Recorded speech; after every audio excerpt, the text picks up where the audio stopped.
Alors, nous évoquions dans une séquence précédente la notion de position, qui était une notion importante. Maintenant, il va falloir trouver le moyen, justement, sur un template, de trouver la liste de ces positions. Donc, pour cela, nous allons nous rendre dans le back-office, bien entendu dans la zone qui va gérer les templates.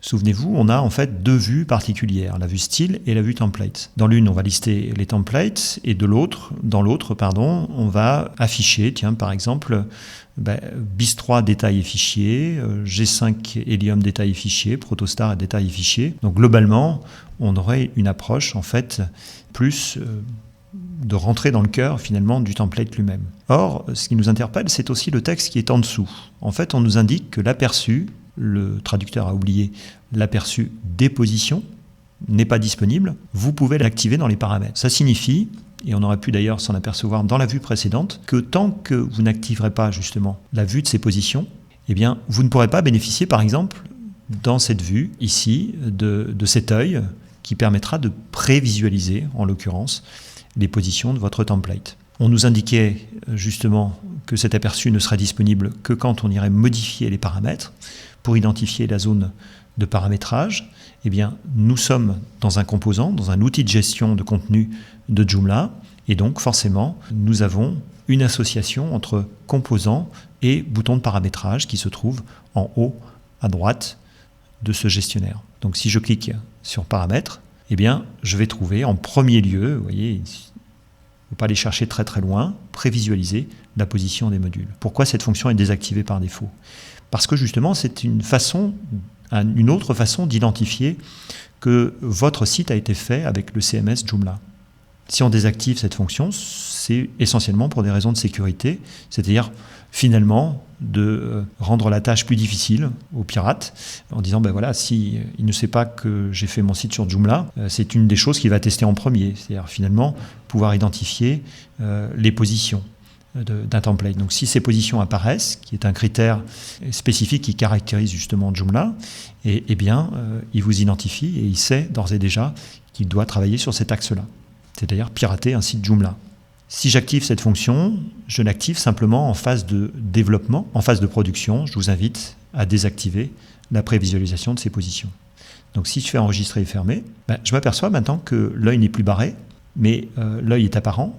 Et quand je clique sur cet œil, ou éventuellement quand je me mets en vue template, eh bien, j'ai dorénavant non plus le texte noir, mais prévisualisation. Donc si je me place en vue style, par exemple, que je sélectionne Protostar, que je clique sur l'œil, eh bien, Joomla va me charger dans un nouvel onglet le template en question et va m'afficher des encadrés rouges mentionnant en fait un nom, banner, position-1, position-8, position-3. Et ces éléments qui apparaissent à l'écran, c'est justement ce qu'on appelle des positions.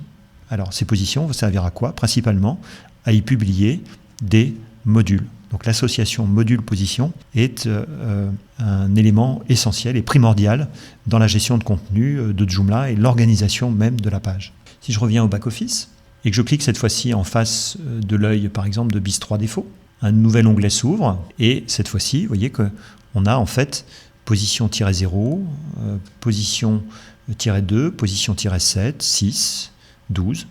Et si je fais un parallèle entre BIS3 et Protostar, dans la séquence où nous passions d'un template à l'autre, eh bien, j'avais une information qui passait de la droite vers la gauche. Et si je regarde en Protostar, la position à droite de l'écran s'appelle ici position-7. Et si je regarde dans BIS3, dans la page précédente, eh bien, je m'aperçois en fait que la position 7 est cette fois-ci localisée à gauche. Ça explique pourquoi, lors de ce changement de template, l'information n'a pas disparu, mais elle est passée simplement de la droite vers la gauche.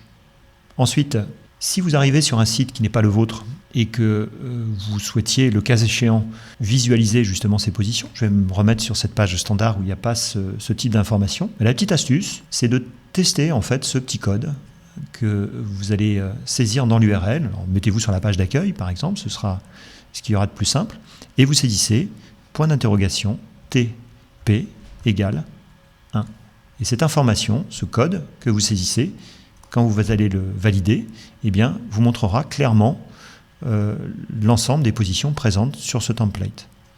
Je reviens à la page précédente. Si maintenant je désactive dans les paramètres de mon gestionnaire de template cette prévisualisation de position, eh bien en revenant sur cette page et en ressaisissant à nouveau ce code que je vous indiquais à l'instant, point d'interrogation TP égale 1, que je valide, eh bien vous constatez que rien ne se passe en fait. Le fait d'avoir désactivé cette fonction-là interdira justement même à ceux qui connaissent ce code de pouvoir prévisualiser ces fameuses positions. Résumé, nous avons vu dans cette séquence comment justement identifier précisément les positions d'un template en allant dans les paramètres du gestionnaire de template activer cette prévisualisation. Et nous avons terminé par cette petite astuce, point d'interrogation TP égale 1, qui permet d'identifier, le cas échéant, si cette fonction de prévisualisation est active, donc d'identifier ces fameuses positions.